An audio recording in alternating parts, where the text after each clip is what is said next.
പാലക്കാട് മണ്ഡലം UDF സ്ഥാനാർത്ഥി രമേശ് പിഷാരടിയെ തടഞ്ഞ സംഭവത്തിൽ BJP കൗൺസിലർ ഉൾപ്പെടെ 3 പേർക്കെതിരെ കേസ്. സംഭവത്തിൽ രമേശ് പിഷാരടിയുടെ മൊഴിയെടുക്കും. സ്ഥാനാർത്ഥിയെ തടഞ്ഞ സംഭവം പ്രചരണായുധമാക്കാനാണ് കോൺഗ്രസിന്റെ നീക്കം.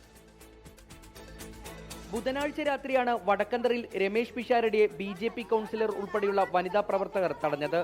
സ്ത്രീവിരുദ്ധ പരാമർശം നടത്തിയ രമേശ് പിഷാരടി വോട്ട് ചോദിച്ച് മനക്കൽ തൊടിയിൽ വരാൻ പാടില്ലെന്ന് പറഞ്ഞാണ് BJP പ്രവർത്തകർ തടഞ്ഞത്. ഇതേ തുടർന്ന് ഇന്നലെ ഉച്ചയോടെ block Congress committee Palakkad town north പോലീസിൽ പരാതി നൽകുകയായിരുന്നു. ഇന്നലെ വൈകിട്ട് കൗൺസിലർ സിന്ധുരാജനെ 1-ാം പ്രതിയാക്കി പോലീസ് കേസ് രജിസ്റ്റർ ചെയ്തു.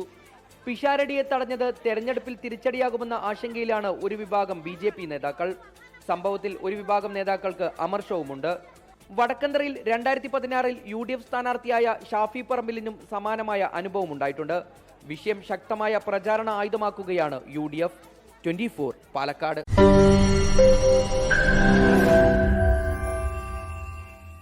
ലോകത്തെവിടെയായാലും ഏത് സമയത്തും 24 വാർത്തകളും ഓഗ്മെന്റഡ് റിയാലിറ്റി പാക്കേജുകളും എക്സ്പ്ലെയിനറുകളും വിശദമായി കാണാൻ ഞങ്ങളുടെ YouTube ചാനൽ നിങ്ങൾക്ക് സബ്സ്ക്രൈബ് ചെയ്യാം.